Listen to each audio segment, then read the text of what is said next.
Ladies and gentlemen, welcome to Season 2 of Lucha Underground Rewatch.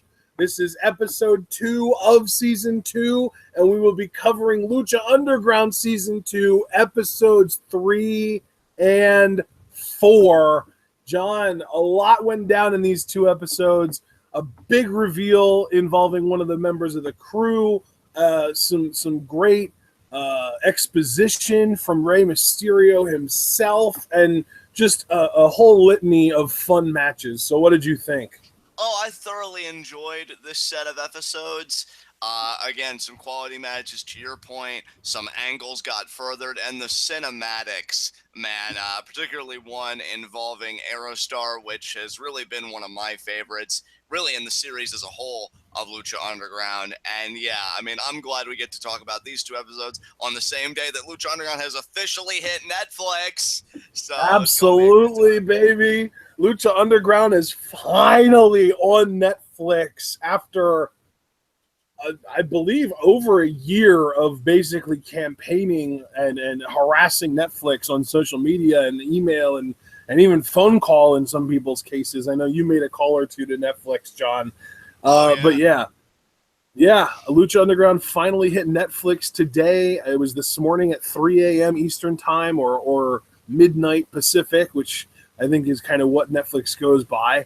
And yeah, Netflix finally picked up Lucha Underground. So if you're here right now because Netflix finally picked up Lucha Underground, do yourself a favor, do us a favor, do Lucha Underground a favor, go back, watch every single episode of Season 1 before you join us for Season 2 rewatch.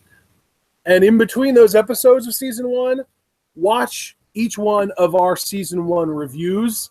And then after you're done, don't even end there. Rewatch Season 1 over again from the beginning. And then every 4 episodes, check out our episodes of Lucha Rewatch Season 1.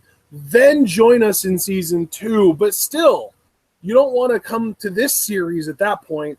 You want to go to our Season 2 reviews and live reactions. And once you've been through Season 2 one full time, then you rewatch Season 2, 2 episodes at a time, trying your best to keep up with the Lucha Rewatch series that this is a part of. And if you're interested in any of our content as far as Lucha Underground goes, our Season 1 review playlist, our Season 1 rewatch playlist, our Season 2 review playlist, and our Season 2 live reaction playlist are all linked in the description below. So if you have any interest in those series, if you want to hear our thoughts on Lucha Underground Seasons 1 and 2 before this Season 2 rewatch, feel free to check out the description, check out any of the 4 playlists I have listed, and then once you're done with all that, then come back here, join us for our Season 2 rewatch. And John, I think I'm about ready to go now that I got that out of the way. Let's do it, man. All right, ladies and gentlemen, Season 2, Episode 3 started with a recap, as every episode does.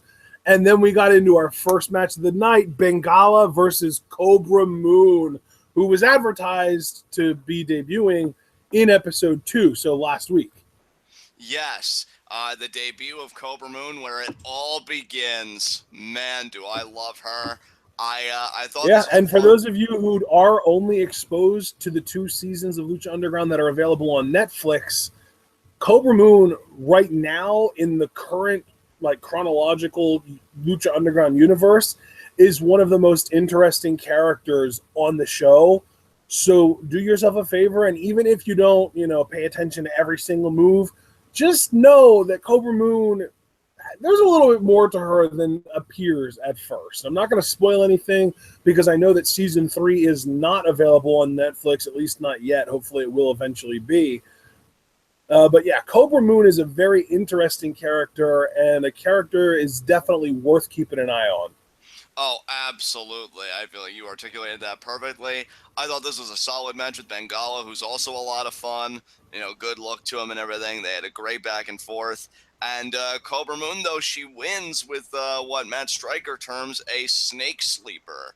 So, I mean, what we know is a dragon sleeper, but yeah, because, Cobra Moon, that whole gimmick, put snake on it. And yeah, she really does have the mannerisms of a snake, the way she moves around, the way she works. I'd say more so than a Randy Orton, who often gets that description himself. And yeah, I loved her debut. I love the Cobra Moon character. And like I said, this is really where it all begins. So good stuff. Yeah, man. And I even remember our episode 3 review. We were one of the few people on the internet, and I'm not even exaggerating there. There were very few people that we saw between Twitter and Reddit and Facebook and even the YouTube comments section on the video that we did to review season 2, episode 3 that liked Cobra Moon. But we loved Cobra Moon, not because we thought that she was the best technical wrestler in the world. Obviously, she isn't. But then again, how many people can lay that claim? No, we enjoy Cobra Moon's work because of her character acting, because she does do the snake stuff, because she implements her character into a lot of her movements and even into her the dragon sleeper that she used to put Bengala away.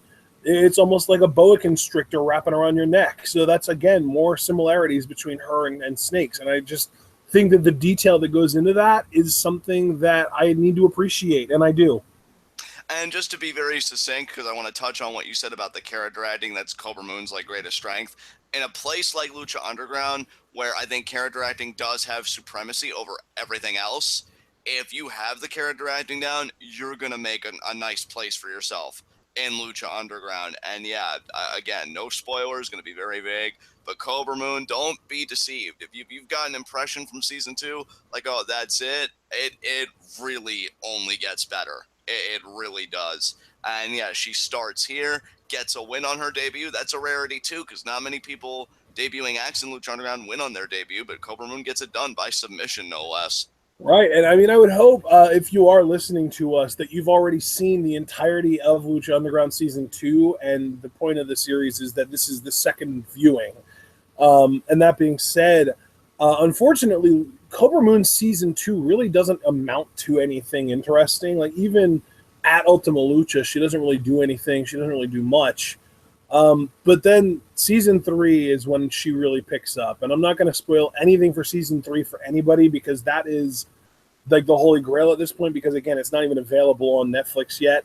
It should be available on iTunes, though, if you're able to check that out. But that's also pricier, so I don't know how many people can afford that. Netflix is nice and low cost, $10 a month, whatever. But yeah, Cobra Moon in Season 3 gets far more interesting than anything she does in Season 2. So, let's move on. Up next, we get a Phoenix Katrina scene.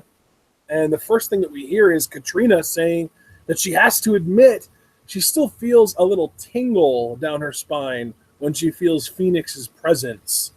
And Phoenix makes it clear that he wants Cuerno, he wants his Gift of the Gods title back, is really what it comes down to.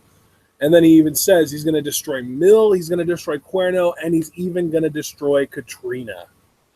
And I love that Katrina always seems to have this perpetual calm about her. Like, well, yeah, I mean, she's always in control of a situation because she's really, really old, and she can literally teleport. So if she ever gets into a bind, she doesn't have to stay in a bind. She can teleport the hell out of there.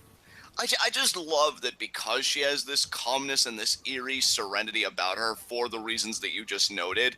When we do see her a bit shaken, I always feel like those moments are special. Now, that didn't happen here. No, but that does happen in a few episodes. It does.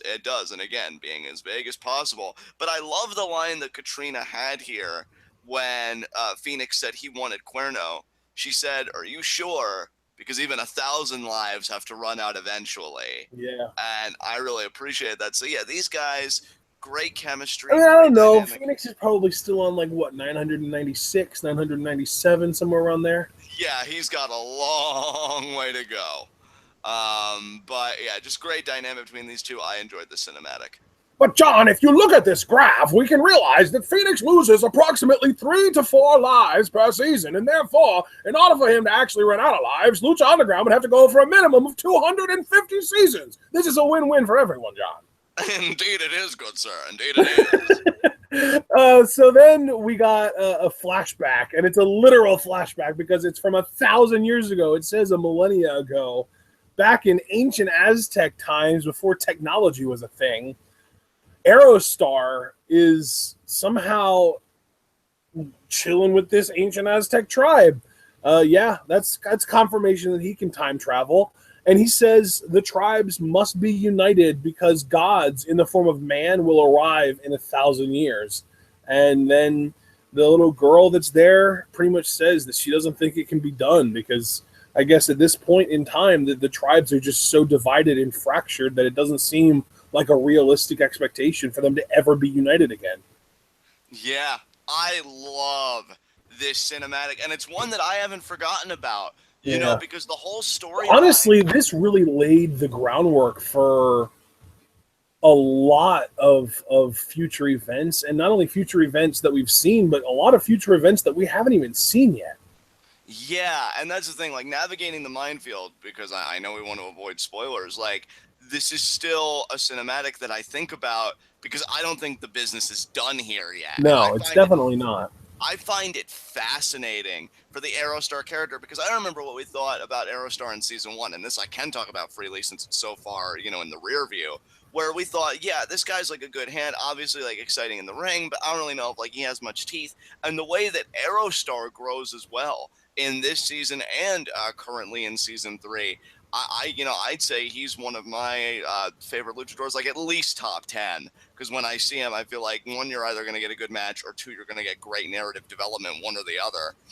And yeah, just seeing him have this relationship with the tribes, and then like you said, that little girl saying, "I don't think the tribes will ever be united," like that is ominous. Because you know you're supposed to be hopeful that this huge conflict will come to some kind of resolution. This girl's just like, nah, man.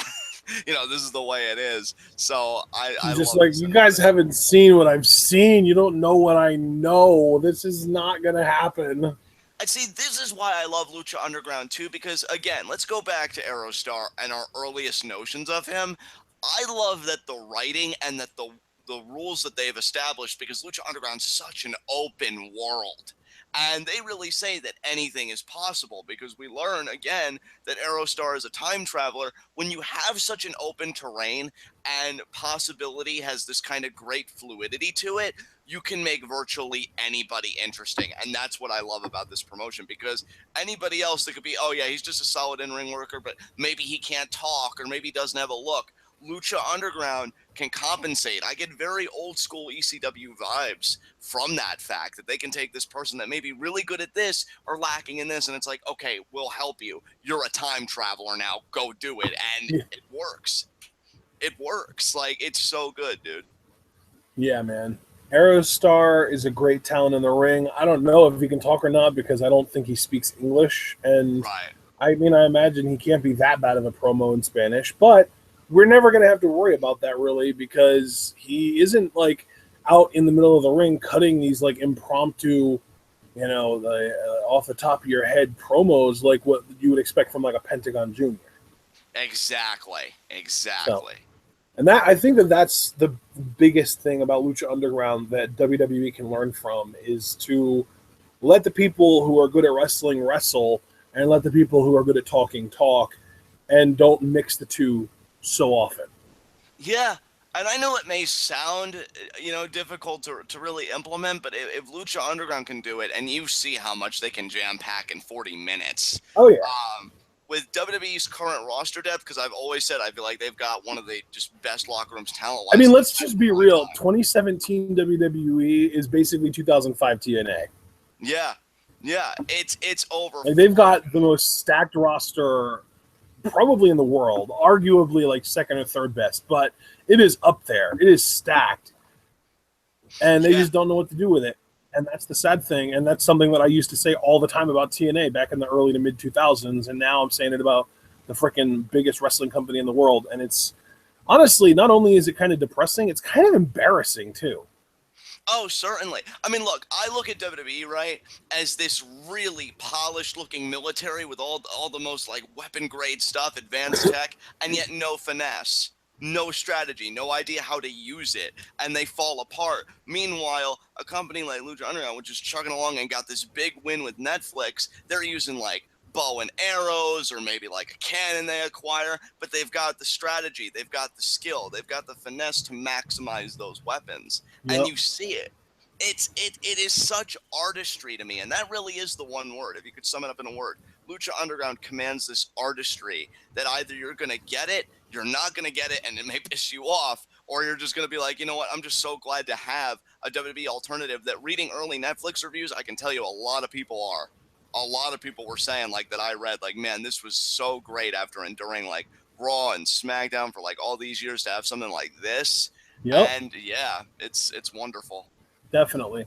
All right, so up next, we had King Cuerno working out. I believe he was doing curls because that's just the default workout that every Lucha Underground luchador does. But then Katrina shows up, tells him that he might have taken the title, but he didn't finish the job because he didn't destroy Phoenix. And he tells her, I did what you wanted. You know, you don't have to worry about Mill. I'm not going to go after him. He's fine. And then she gets kind of pissy about it and confrontational. And then she just tells him, like, you know what? You know, you need to kill the Phoenix tonight in a match that you're undefeated in, last luchador standing. Oh, and by the way, you don't even need to defend your title in this match. Just kill the Phoenix. Yeah, I love that Katrina, keeps putting these roadblocks in Phoenix's way.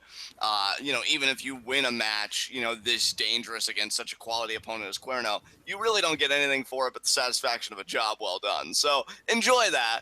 And, I love Cuerno here. Like, I think he's trying to suppress the irritation because he's like, I did what you guys wanted. A hunter doesn't really serve anybody. Like, what the hell is this? But then he's like, fine. Hun is on. So yeah, I love the tension that was kind of underlying this whole cinematic, and I love just Katrina being a Rudo and being really, or a Ruda, I should say, and being really committed to sticking it to Phoenix. Good stuff. Definitely. So then we get our second match of the night, Jack Evans versus Drago. And yeah, this is a fun match. Lots of strikes and really quick movements and stuff. And Drago really, there's a point where he just decides, you know what? I'm done trying to hurt this guy. I'm just going to try and pin him. And he goes for like 3 or 4 different pin attempts. Maestro cradle roll up. And then he even attempts to do his Dragon's Den or Dragon Lair or whatever the name of it is, but his personal pinning combination that he does that won him his first ever match against King Cuerno on Jack Evans.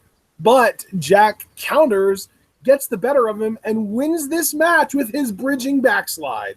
Which is still one of the most gorgeous pins I've seen in some time. Definitely. When I first saw that, I'm like, man, that is so clever. Like, why doesn't everybody do that? And really, too, and I appreciated it more on the rewatch, and commentary did a great job here. Jack Evans' just awareness of, like, ring positioning. Because, like, I'm not just going to do a bridging backslide. I'm going to do a bridging backslide near the rope so I can get just that little bit of extra leverage. So you know what, though? I wasn't that this.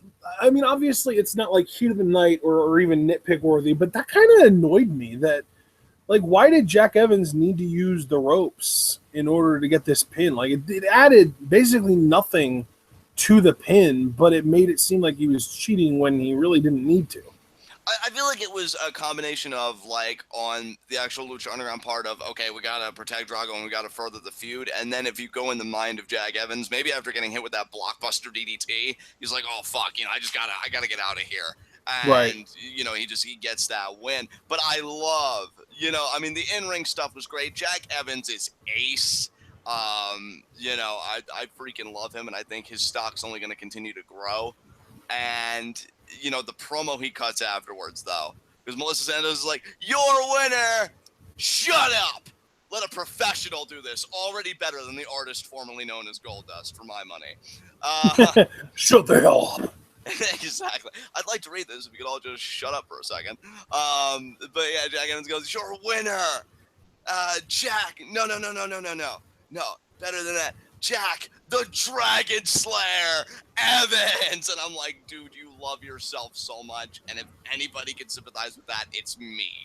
This was great. I love this. Yeah, this was a lot of fun. This is also, I mean, you mentioned Jack the Dragon Slayer Evans. This was the birth of that nickname. Yes, it was. Yes, it was. See, Drago, he beat you, and now he's a Dragon Slayer. He's just so committed, and I love just that he really believes it. He's such a great Rudo, I swear. Yeah, he's a great Rudo. And honestly, I think his status as a great Rudo only increases over time through this season and season 3. Oh, absolutely, brother. Absolutely. So then we get a Tejano vignette. Interestingly enough, he brags about being the youngest and longest reigning AAA Mega Champion, and there's this bar scene where he's got a drink and he's got a couple of random masked luchadors at his side, and then for no reason whatsoever, seemingly a fight breaks out, and then we hear like a voice overlay saying, "When you piss off Tejano, you just picked a fight with one mean Mexican," and then he beats the hell out of these guys, and when he finishes, he takes one last swig of that drink and then crushes the glass cup in his hand. I mean, the testosterone in this cinematic. Am I right? Yeah, you're not kidding, brother. You know what, though? Like, in all seriousness, I know historically, like, for those of you that have been keeping up with us, keeping our finger on the pulse that is Lucha Underground for some time now, you know that I've never really been that big on Tejano, really from either perspective, because we just got done talking about the dichotomy between, like, in-ring worker and character performer. Really, on either half, I've just been kind of mad on Tejano, but this cinematic, though, I found it more endearing on the second viewing, like him talking about his roots and working for everything that he has, because I know Vampiro says it often, right? Like he's this blue collar worker, like he knows all that stuff. But to see it in cinematic form, like him on a farm, breaking the wood and then just going to the bar to have a drink, like I'm like, Yeah, and yeah, him talking about how like, I might have come from luchador heritage, but I've had to work for everything I've ever gotten. Yeah, but you know what, though? It's nice to actually see it rather than hearing somebody like, a Natalia or a Charlotte or anybody of some kind of heritage saying, oh, I What? work for it. I'm not the product of nepotism. You're the product of nepotism. What are you talking about? Exactly. And then when he's just beating up this guy, and by the way, like, I don't mean this as a criticism. Like, I always have a smile on my face when I see this. I love that every would-be, like, assaulter of a Lucha Underground performer in these cinematics is always wearing masks. Like, they just go in the bar in their masks, like, yeah, we're gonna beat the crap out of Tejano. No. He just turns tables. It never really works out so well for the assaulters, does it? It really does. No wonder they weren't mad, because they're too embarrassed. Like afterwards, they're just like, "Man, I can't believe that happened to me. I had the numbers game and everything. I don't know how Well, that at happened." least nobody saw my face. Exactly. Yeah, and then he crushes the glass like you said, and I'm like, I love when Lucha Underground's like, yeah, this is like testosterone overfloweth, and we're going full ham. They go full fucking honey baked ham. I love it, man. Good shit. Yeah. All right. So then we had Prince Puma staring into a mirror, I guess the bathroom mirror, and Katrina shows up. And she really kind of pushes some buttons that you probably don't want to push with Puma, because she brings up Conan. Because Puma has, I believe, a cross or something like that on his necklace. And she says, like, "Oh, are you praying? That's funny, because I heard Conan praying right as he was dying in a coffin." And then she informs him that he has a match with Pentagon next week. So there you go, Puma. Conan was praying to whatever god it is that you guys believe in as he was dying in the coffin. And by the way, you get to fight an arm-breaking black and white ninja next week. Have fun. Yeah, happy trails there. I enjoyed this. I love Katrina's speaking style to people and how she'll like circle around them, because you could either interpret it as, oh, that's just the seductive air she has about her. I always look at it more as her like exerting control. Like, I have dominion over this, and I'm like a cat playing with the mouse between my paws here. And yeah, when she's just like, oh, he said, forgive me. And I wondered, was it for the life that he led? Was he asking for forgiveness before God? Or was he asking for forgiveness from you for being such a failure? And Puma's just like, ooh, if you couldn't teleport, I would punch this bitch. But yeah, he just walks off and stews. And again, another great cinematic. I love Lucha Underground cinematics, and you and I have both gone on record and said this is their bread and butter, and this is the reason why. Yeah, I mean, you kind of stopped prematurely there. I was waiting for you to continue. That's why I said this is the reason why, and then I meant like period, and then I just wanted your reaction there. Yeah, exactly. So, well, that was awkward. Up next, we had our third match of the night, though, and it was our main event of the evening, and it was the match that Katrina informed King Cuerno of earlier. Last luchador standing. Phoenix versus King Cuerno. Non-title match, which means, I mean, if you're a wrestling fan, you know that when a non-title match happens between a champion and the person who is probably going to be contending for that person's championship, the challenger wins 99 times out of 100. Yeah. Can I just say something, though, about this? Because watching it again, it reminded me, again, of something that I love about Lucha Underground, because one of my common complaints about WWE and mainly Raw, I don't know if SmackDown's done it in a while. I don't feel like they have, so I won't rope them into this. But again, and we've talked about it, the quickest path to contendership, just beat the champion in a non-title match, and then you get another match. But if I already beat the champion once, shouldn't I be kind of the best right now? But what I love about Lucha Underground here is it's just Phoenix going against his environment. I mean, Katrina lets him know straight up it's a non-title match. Well, she lets King Cuerno know it anyway. Phoenix knows he's not going to get a shot because Katrina has a vested interest in Mil Muertes. So it's like there are narrative threads at work here where I feel like anywhere else it's done, it's just a lazy plot device. Like, okay, this is how we'll establish a contender. I love that there's an actual atmosphere at work here. And yeah, this is a great last luchador standing match, man. I enjoyed it. I mean, Cuerno is so crisp. That arrow from hell that he did through the ropes, like right in Phoenix's chest, gorgeous. Phoenix, again, I'll never take away his in-ring work. He is crisp in there with how he balances on the ropes, and he could jump, and like his corkscrew body press was just perfection. So yeah, great back and forth between these two guys. What did you think? Yeah, man, this was, I mean, these guys always have great matches together. Really, I just love King Cuerno, man. Like yes, it's so great to go back to seeing him because, like I did mention in our last episode, he hasn't really been around in season 3. I'm not going to spoil the reason why he hasn't been around. You know, it could be kayfabe, could be he got killed off. It could be that he's having a work visa issue. I'm not going to reveal that because again, season 3 hasn't actually hit Netflix yet, and I don't want to spoil it for people that haven't seen it yet. But he hasn't been around, and it's just great to come back to being able to watch Cuerno matches, man. He's so good. Oh, certainly. And I love the little narrative beat at the end when it seems like, because he hit Phoenix in the face with the ladder, like, okay, this match is won. But again, Cuerno remembers Katrina doesn't just want to win. She wants a decimation. So he stops the ref. He kicks Phoenix in the ribs. And then he goes to, set up the the table. Gets a table, sets up the table. And then we know the spot that comes next because it's still, watching it again, held my breath for Cuerno on this spot because they're scaling up the office building. The ladder's right there. Phoenix is up. He kicks Cuerno away. Cuerno's on the ladder. The ladder tips over. Cuerno goes down with the ladder through the table. That's the finish. And Mil, when Phoenix won, like, he gets out of his throne.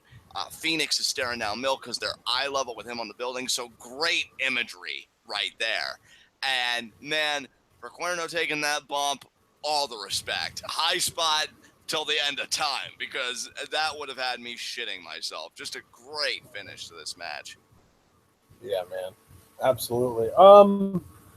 Okay, so then our kind of post-credit scene that we got on this episode was a huge reveal that absolutely blew our freaking minds our first time around watching it. We meet a new character, a female by the name of Captain Vasquez. She is a police captain, and she walks into her office, and there sits guy that we've known so far as Cortez Castro. And Castro is kind of like, dressed up a little bit, business casual kind of thing.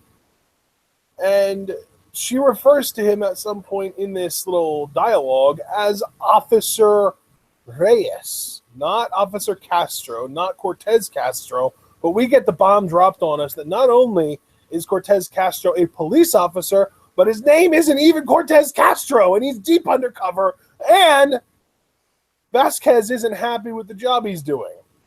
So rather than just being like, oh yeah, here are some instructions on how to do your job better, now try harder, she says, I don't trust you to get the job done, so I'm adding someone else to the case. Meet your new partner, but you guys have to pretend you hate each other, even though it's not really pretending, because you don't actually like this guy in the first place, Joey Ryan.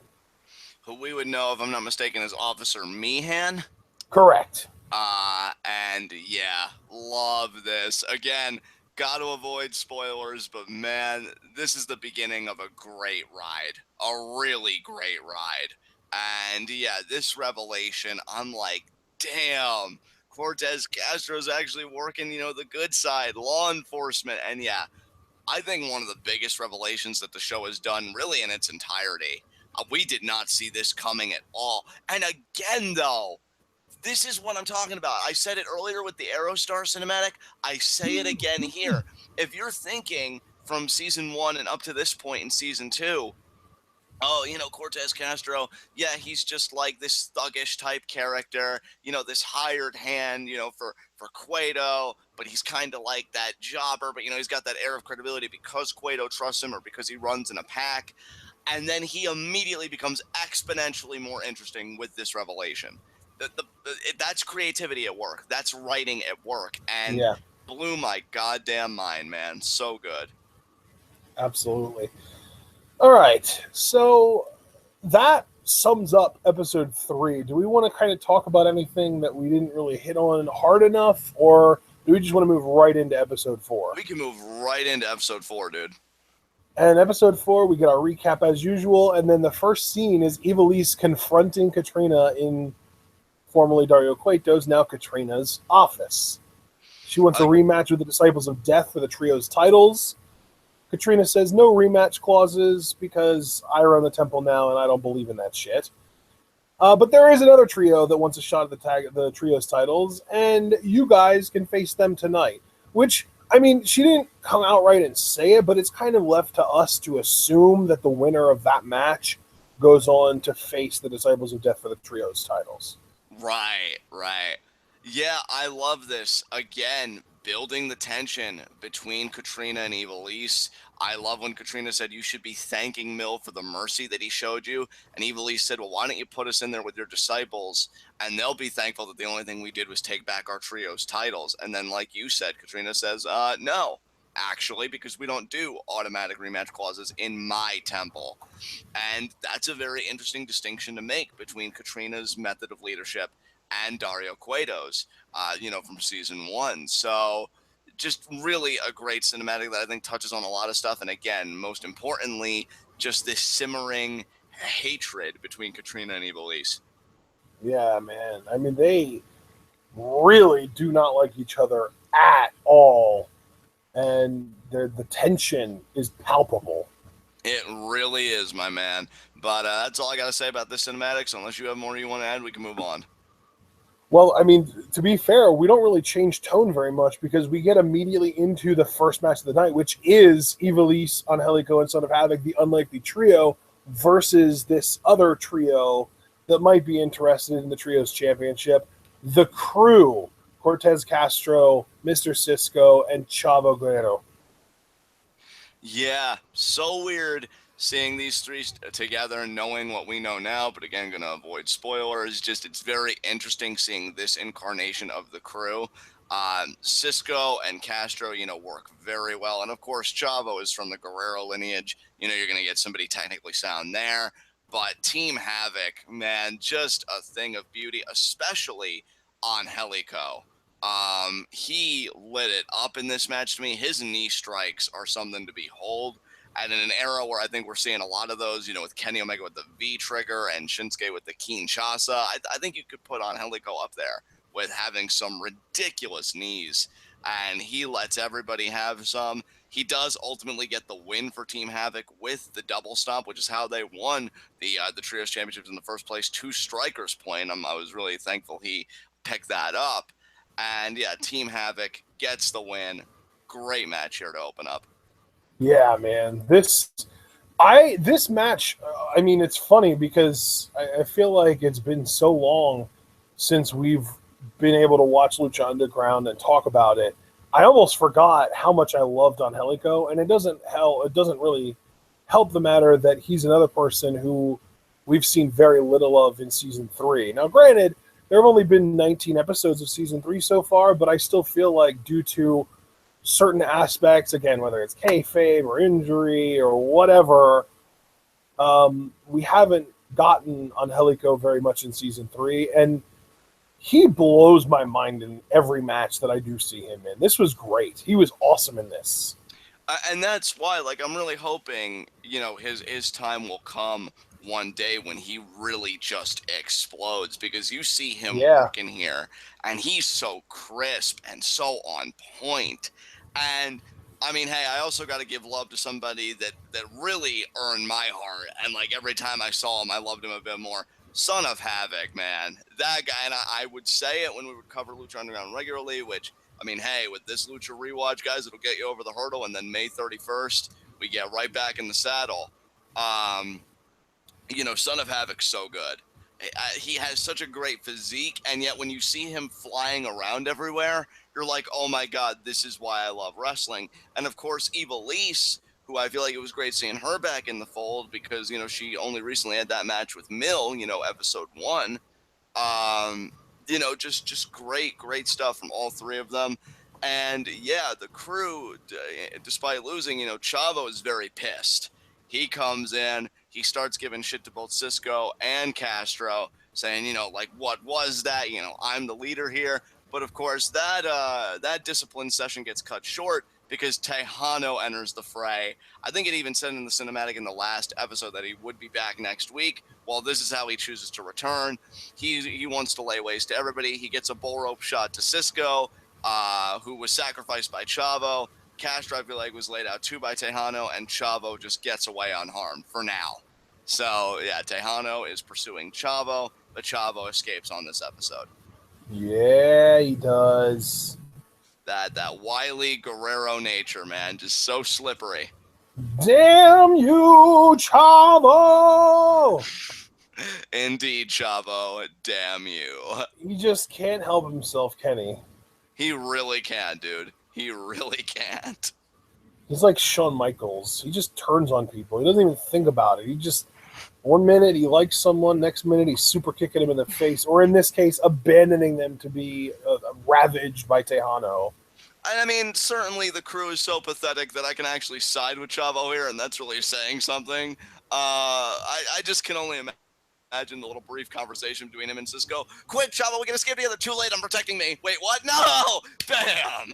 And then Chavo gets out and he's like, whoa, I'm so glad that wasn't me. But yeah, good stuff. Yeah, so then we get Mundo Facts. Oh my god. Go. It's funny because watching this cinematic, all I could do was kind of just nod my head slightly, and I'm like, yeah, he's pretty much right about everything. God, this was so amazing. He's like, I'm the star of Lucha Underground. I'm a main event talent, and yet I haven't been treated like the star that I am.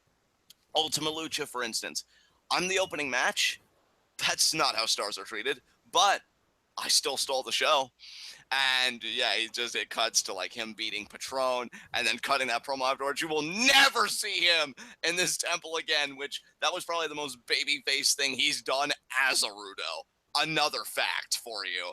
And then he talks about pretty much how he wants to be Lucha Underground champion, but this big dummy idiot, in Cage, just thinks that he's a machine and he's standing in his way. But if you choose to stand in the way of the greatest star and his title, I'm going to do to you what happens to all machines. I'm going to make you obsolete. I fucking love this man so much. And Lucha Underground really has been a gift to him because the way they shoot this stuff, again, much like you said about Aerostar, it's not like you have to cut things in ring. And he's just so relaxed in there and so calm. Like, everything really comes together for him in these types of cinematics. And yeah, I loved it. It was great. Yeah, man. Yeah, this dude, this was great. Johnny Mundo.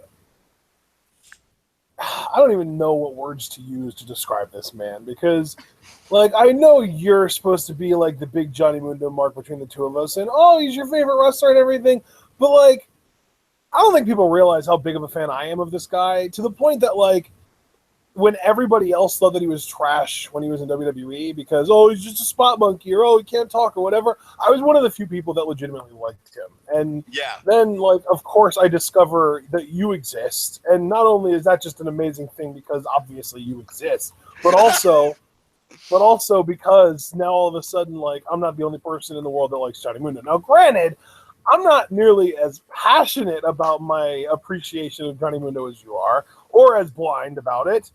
But I think I like Johnny Mundo more than the average wrestling fan. And this was a freaking great segment. Like, I'm the biggest star in Lucha Underground. I haven't been treated like the star that I am. I had the opening match at Ultima Lucha. I deserve so much better than that, but I still stole the show. I should be Lucha Underground champion. I take what I want. And Cage, that guy's nothing. I'm not just a man. I'm the man. This is my world, and you're all just living in it. And then, yeah, just the poses and the fan blowing the hair all over the place. Like, this was so well done. I love this. Dude, I love it too. And here's the thing, like, I will readily concede, like, when he was in WWE, and again, I always emphasize as a babyface, yeah, had no mic chops whatsoever. And he would even say, like, I need to learn how to cut promos in any interview he gave where they're like, what's your biggest flaw, Johnny? Promos. And yet, with the way Lucha Underground does it, again, even a guy like him, who I feel like has gotten so much better, so much better. He could just be relaxed and be like, yeah, my shit doesn't stink. It actually smells pretty fucking amazing because I'm me. And I buy it, man. I buy everything that man is selling, and you weren't even wrong. That man would be like, hey, John, take care of this guy for me. I would bust Cage's kneecaps myself for Johnny Mundo if he asked me to. So, just a great ride, and really, yeah, I'm just loving this interplay between Cage and Mundo because it's just such a great contrast in styles. So, great cinematic here. Yeah, buddy. So then we get Joey Ryan in the locker room confronting Cortez Castro because obviously earlier on in the night, Castro ate an Angelico double stomp and then the pin, and he lost for his own team. And Joey Ryan thinks he sucks because of that. And Joey Ryan, you know, he's not a good guy, but in this case, he might not be a wrong guy either. And he tells Castro, like, look, man, I get that you're not the best wrestler, but if you want to see what a good wrestler looks like, watch me when I go out there and I have my first match tonight. And Castro just kind of has this air of resentment towards Joey. And then Joey bails, and we get our second match of the night, which is him versus Cage. I love wrestling, man. Like, I know that's obvious. It's just, you see Joey Ryan, and this is the beauty of wrestling, because we live in an age where I do feel like we've become more like sexually liberated or liberated in terms of aesthetic as a species. You know, we're not as prude, we're not as like buttoned up or this and that. But Joey Ryan, man, he lets it all hang out. Like, yeah, this is my chest hair. Love it. Love it. Oh, yeah, I'm going to get some baby oil up in there. And then Piro is just like, what am I even looking at? And nobody knows. But I can tell you what we're looking at in two simple words. Joey Ryan. That's what we're looking at. And yeah, he actually goes out and he has a great match. And I got to tell you, Ashton, what I really liked about this, again, I have to praise commentary, because I feel like if this happened like anywhere else, they would kind of really emphasize the dichotomy. Like, oh, here's Cage, you know, looks like an athlete, looks like he was made for this. And yet here's this guy who wandered off a porn set into a wrestling ring. Like, I feel like they'd be making jokes and all that stuff. And yeah, while they do make cracks about Joey's appearance, like, what am I looking at? They also say things like, wow, would you look at this? Cage is hurt. Or, oh, look at Cage, he's getting tired. Like, almost making Joey Ryan seem like Cage is equal. And I really had to appreciate that, because it was Joey's debut and you had to give him something. So yeah. I thought that was great. Definitely, yeah. That's pretty much along the lines of how I felt as well. It was just one of those things where Joey Ryan is never going to beat Cage in his lifetime, but I can still appreciate that he got offense on Cage. He did some things that maybe not everybody could necessarily do to Cage. Commentary did a great job of pointing those facts out, and then he kind of bowed out gracefully, you know? Exactly. Yeah, Cage does get the win. He is a specimen, and I love any chance we get to talk about Cage because, yeah, Yeah. me and my Johnny Scumbag persona, like I've been known to bust a guy's balls, and he knows it because I'll like tweet at him like, "Hey, you ain't shit." The only reason I don't say that though to his face is because I actually value my life. This guy is just amazing at what he does. And this is another great outing. Like, even the moonsault he missed, if you looked at the form, you're like, yeah, that's perfect. This guy, man, just blows my fucking mind because he looks like that, right? And then, we always tell ourselves or tell our kids or And tell our then, friends. like, we can't even be like, oh, but that moonsault was kind of sloppy because it wasn't, because he's that good.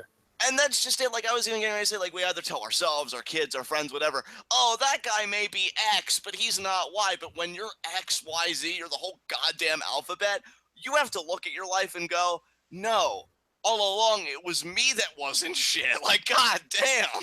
He's just so good. He really is that kind of caliber of performer. And he gets the win here. But one of the few people that I highly regarded as a superior, Johnny Mundo, he's on the attack, and in his fur coat, he is stalking Cage. Cage turns around, and Mundo nails a gorgeous spear. I'm like, yes! And he goes on the attack. Unfortunately, though, Mundo's thinking, yeah, I'm really feeling myself, which I can't fault him for that. And so he's like, I'm gonna hit end of the world. Yeah. Problem with that, though, is when you look back to see that the guy's laying down, you give him time to recover, and when Mundo's revving things up, Cage grabs him by the ankle and he yanks him down. This is what we call the beginning of the end.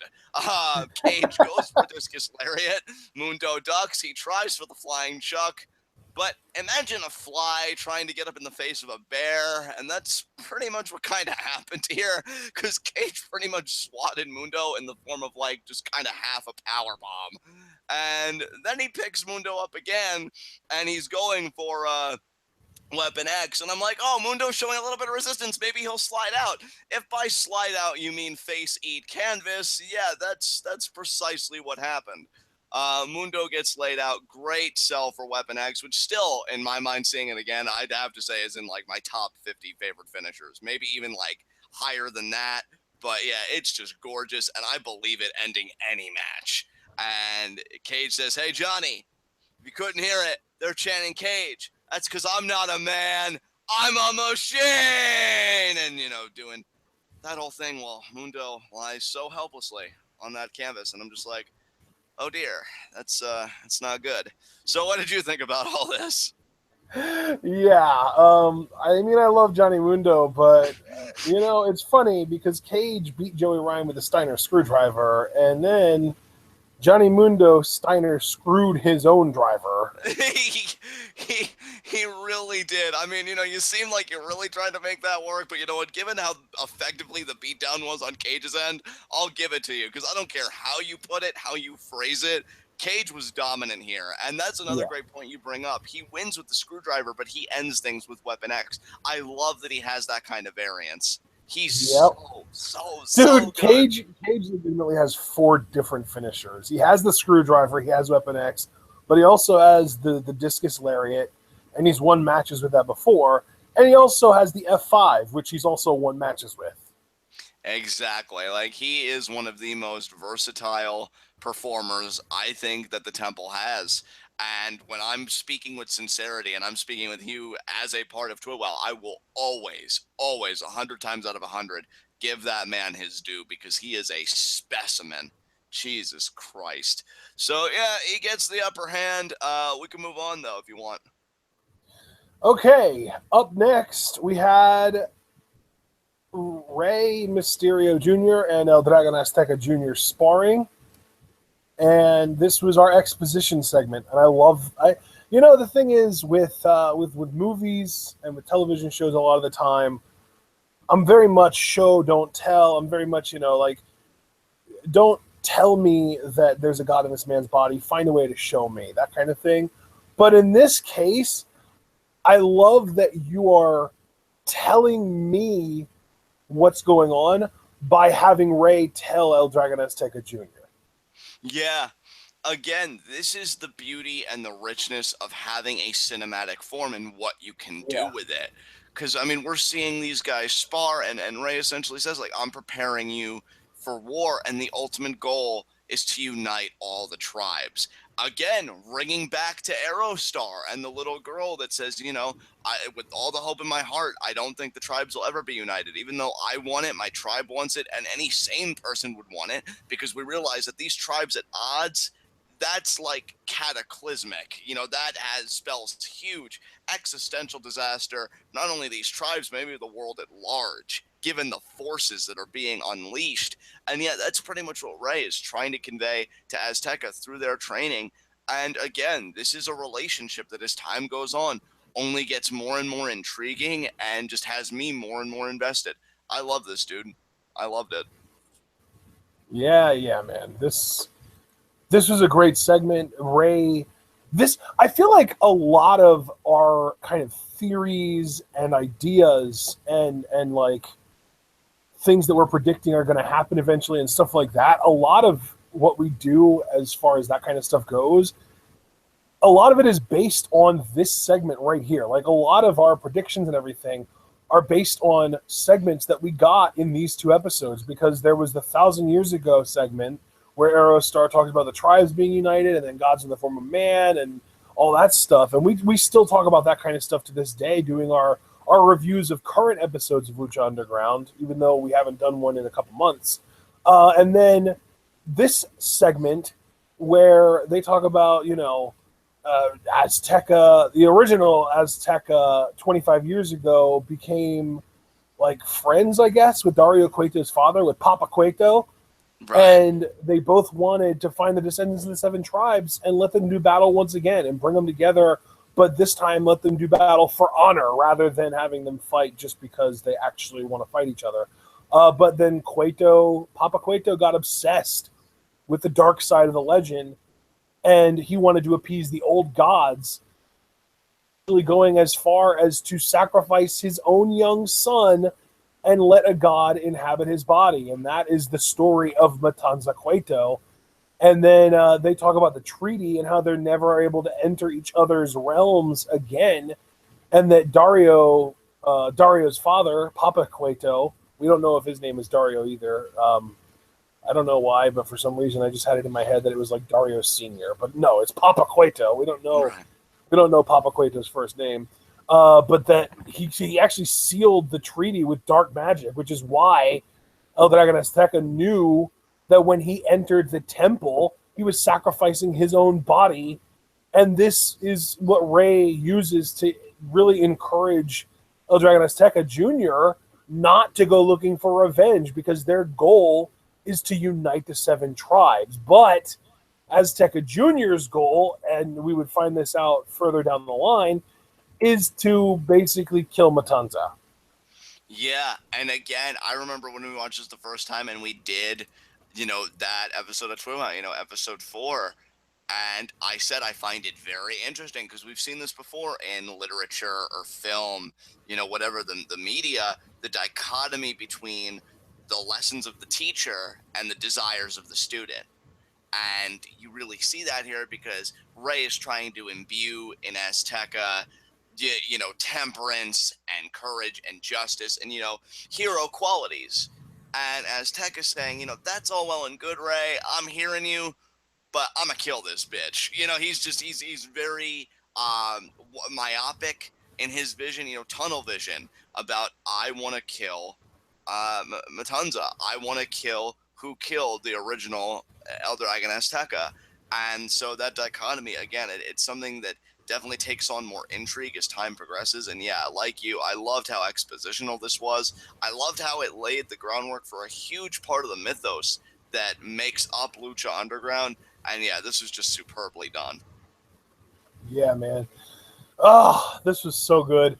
But then we found out, and we're kind of back in the temple. Like it feels like we went to our own like separate world when we got that Mysterio Azteca training montage where we got all that exposition. And then we had to take a step away from that and come back to the temple and like the world that we're actually living in.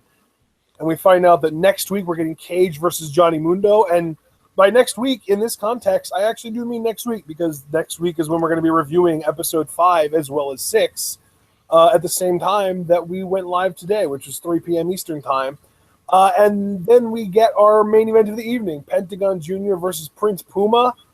This was a really fun match, but really, as great as the match itself was, the one thing that I will never stop praising about the way that this match was handled was the finish. Oh, yeah. The finish, I feel like, was so brilliantly done because, again, and we even said this on the first time viewing and, you know, the TWitWoW and everything after the fact, when you put two of your biggest guys in terms of star quality in the ring with each other, you know, it's a common rule in pro wrestling, like, protect your guys. And we're like, well, how are they going to protect both of these guys? And then they do a finish like that. But just to backpedal a little bit, I love Vampiro's commentary here, too, because, you know, he's clearly excited whenever Pentagon's in control. But at the same time, you know, like the Vampiro we're used to, if Puma has a screw up, like he had a lax cover, and he explicitly comes out and says, oh, come on, Puma, you know better than that, which, you know, that's very interesting looking back. That, yeah, I mean, clearly he has this vested interest in Pentagon that we, you know, all know about.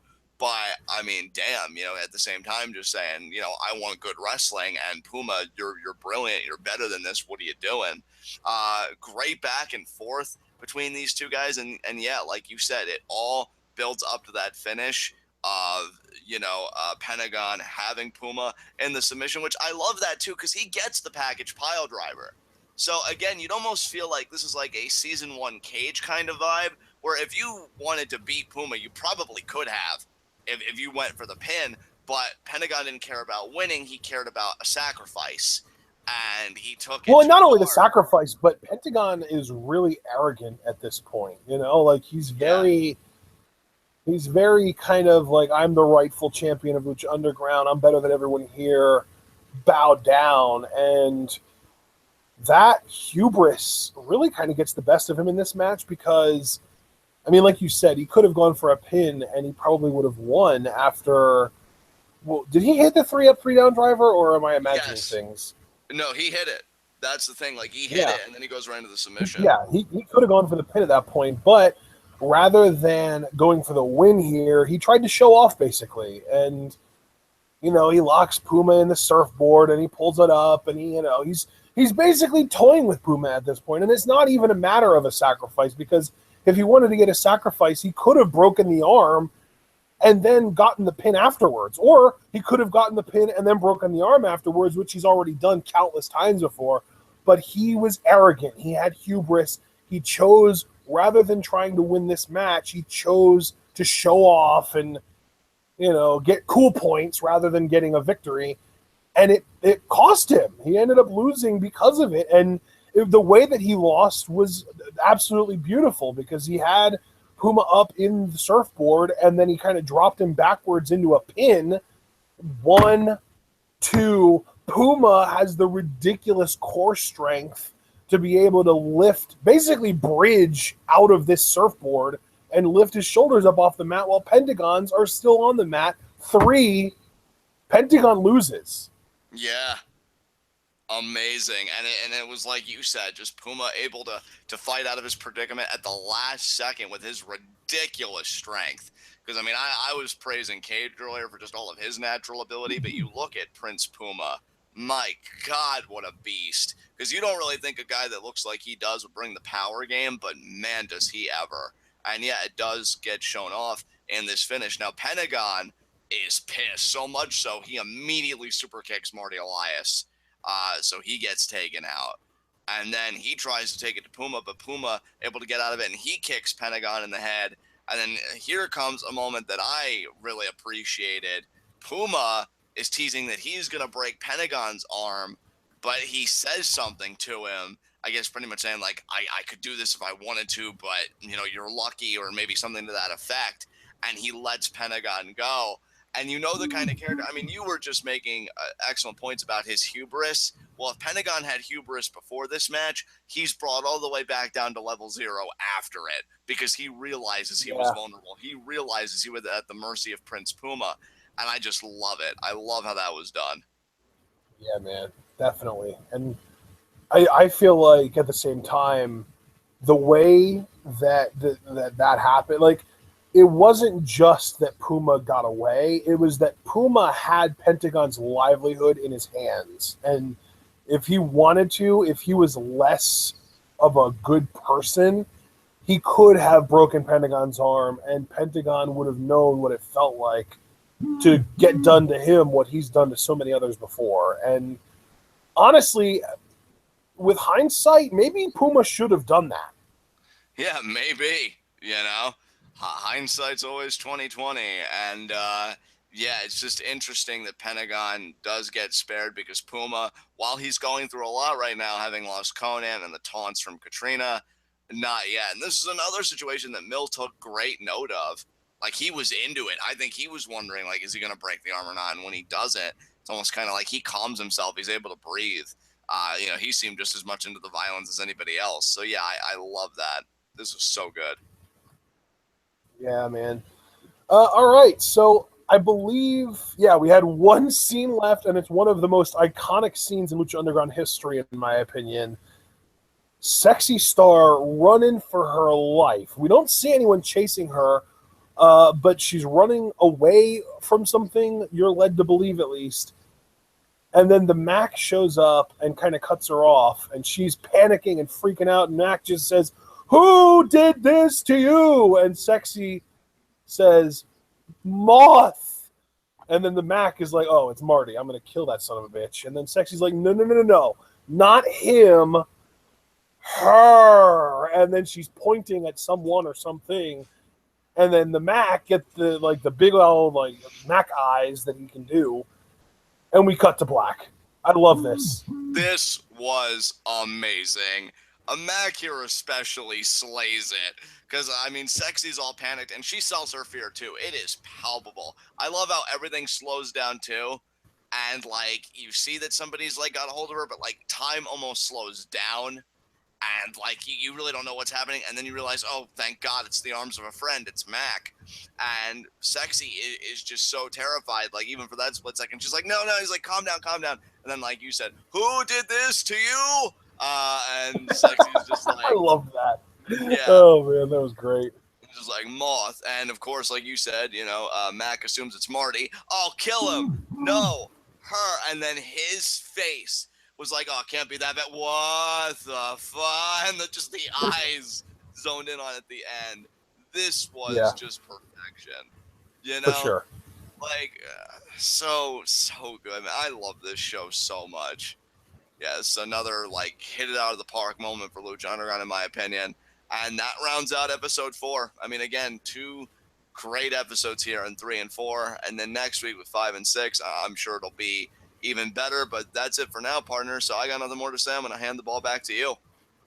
Well, that was the end of the episode, so we don't really have anything else to add. And it's not like we're doing a full-blown episode of TWitWoW, so it's not like we have high spots and low shots to do. But, I mean, if we had to do high spots and low shots, do you want to even try to name someone, or do you just want to call it? I'd say Cage for this episode. For your high spot? Yeah, that makes sense. High spot.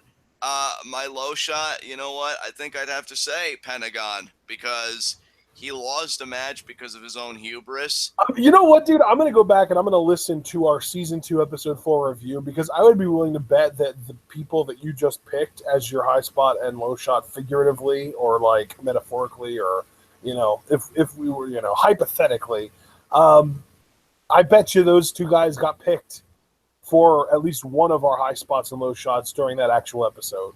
Exactly. Yeah, I'd be willing to bet the same thing, dude. Because, yeah, they were really... I mean, Cage was really good tonight, and then Pentagon had a rough go. And then, the episode prior to that, because I do believe it was the prior episode. No, it was this episode, right? Team Havoc as well. Yeah. But episode 3 I don't really know who I'd pick for episode 3, to be honest. I mean, For episode probably 3, my low shot would absolutely be King Cuerno because he kind of got bitched out by Katrina, and then he lost to Phoenix, and he didn't get the job done. And then my high spot would definitely be Jack Evans because Dragon Slayer. Yeah, and my high spot would be Phoenix because he's still stuck in Katrina's face, and he made eye contact with Mill, just saying, I'm coming for you. I definitely agree about your low shot. If I couldn't hop on that bandwagon, I would say Drago because a loss always sucks. Especially considering Bengala isn't even worth mentioning. It's so sad. Yeah, I know, right? Like, yeah, Bengala did stuff, but yeah, that would be it for me, man. But yeah, a great pair of episodes here for sure. Yeah. All right, guys. Well, hey, this was a lot of fun. Lucha Underground Season 2 is wonderful. Season 1 and 2 are both now available on Netflix. So if you have Netflix, go there, rate the show 5 stars because for whatever reason it started at 3 stars. I'm embarrassed by that. Netflix, get your shit together and make sure to just kind of binge through all 39 episodes of season 1 and 26 of season 2. So binge through all 65 45-minute long episodes. I mean, let's be real. It's not that big of a deal, guys. It's only 2,925 minutes, which only amounts to, over 48 hours of content. That's fine, right? No big deal. You could do that. Exactly. So get to work. No, I'm just kidding. It's a thrilling experience. I mean, definitely enjoy it, guys. Go at your own pace. I know when we got You know what I think the healthiest way to binge through seasons 1 and 2 on Netflix would be? What's that? It's really simple, actually. For season 1, I would watch it depending on how much time you have. Like, if you have an abundance of time, I would say do episodes 1 through 9 and then take a break. And then do episodes 10 through 19 and then take a break. And then 20 to 29 and then a break. And then 30 to 39. And then you're done with season 1. Because that really is like the most comprehensive viewing experience. If you don't have like ridiculous amounts of time, because if you're watching 9 or 10 episodes at a time, like, let's be real, that's going to be like 7 or 8 hours straight of watching wrestling. And I can understand with Lucha Underground, as amazing as it is, once you get to like the 5-6 hour mark, it's going to start to feel like your ass is numb and you want to get up and move around and do stuff. So yeah, if you feel like you have the extra time a day, that is the best way to do it. But if you're also just kind of, you want to do like maybe 2 or 3 hours at a time because you don't have an abundance of time, watch it 4 episodes at a time. And really 4 hours at a time, because then you'll do, 1 to 4, 5 to 8, 9 to 12, et cetera, until you get to the chunk that would be 33 to 36. And then the final 3 episodes are still a combined 4 hours long. And then the beautiful thing there is that's the exact order in which we covered season 1 in Lucha Rewatch season 1. So not only do you get to follow along at a reasonable pace, but you also get to check in on Lucha Rewatch season 1 after every viewing. Exactly. I mean, you won't get a better breakdown than that of how best to view Lucha Underground on Netflix. So we leave it all to you guys. Enjoy that experience. Enjoy going down the rabbit hole that is, in my mind, one of the greatest shows going right now, wrestling or not.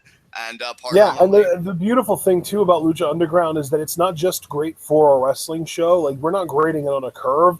John and I also watch Agents of S.H.I.E.L.D. and Mr. Robot when those shows are around, and Lucha Underground gives both of those shows a run for their money. Absolutely. So with that said, partner, I'm going to let you take us home. All right, ladies and gentlemen, as I said in the intro, a bunch of playlists are in the description. If you want to follow along, Lucha Underground Season 1 reviews are in the bottom, and we don't have any spoilers in those reviews whatsoever because we did a review of each show immediately after the show went off the air for its first time viewing. So it's not like we know, like, oh, well, this is what's happening at the end of Season 1, so this is why this happened. No, But if you do want that experience, if you want to be able to enjoy season 1 with hindsight, meaning knowing what happens throughout the entire season and then going back and watching the earlier episodes with that hindsight, then you can watch our Lucha Underground Season 1 rewatch playlist. That's also in the description. And once you get through Season 1, which, I mean, I'm pretty sure it's literally physically impossible for anybody to have finished Season 1 by the time this video goes up, because it's only been available on Netflix since 3 a.m. this morning, and it's only 4:10 p.m., so it's only been a little over 11 hours. And with 39 45-minute episodes, we're talking about like close to 30 hours of content that you have to get through in order to get through Season 1. But maybe by this time next week, if you really are like a hardcore binger, you will have gotten through Season 1, in which case you want to watch Season 2 in its entirety. And with those episodes, you can check out our Season 2 reviews, or I shouldn't even say or, because you don't have to pick one or the other. You can enjoy both. We also did live reactions to every single episode of Lucha Underground Season 2, and that's a trend that's continued in Season 3 for when you finally get caught up to that. But Lucha Underground Season 2 reviews and live reactions are in 2 separate playlists, both of which are also available in the description. And then finally, once you get past that, when you're watching Season 2 a second time, that's when you come back to this video, because Lucha Underground Rewatch Season 2 is in progress as we speak. Episode 1 was last week, and we covered episodes 1 and 2 of Season 2. Episode 2 is what you're listening to right now, covering episodes 3 and 4 of Season 2. And next week at 3 p.m. Eastern Time, we will be doing Season 2, Episode 3, and covering Lucha Underground Season 2, Episodes 5 and 6. So, everything is in the description. Support us on Patreon if you enjoy our work and you think we're worth your money. Buy a t-shirt if you're interested in becoming an official #Scum Squad member, or any of the other t-shirts we have available. Follow us both on Twitter, like our Facebook page, and of course check out the official TWitWoW subreddit. Do all that stuff, and even though it's probably going to take you multiple weeks to get all that stuff fully completed, we will see you all again tonight for our WWE NXT review, which will be at 9 p.m. Eastern Time as soon as NXT goes off the air. We appreciate you guys for sticking around as long as you have. Apologies for the long plugs. This was a shorter episode of Lucha Rewatch. Usually we go for longer than this. And we will see you all for NXT tonight. Or if you're only here for Lucha content, which I really don't blame you, because it legitimately is the best content, we'll see you at the exact same time next week for Lucha Rewatch Season 2, Episode 3, covering Lucha Underground Season 2, Episodes 5 and 6. Stay tuned, folks.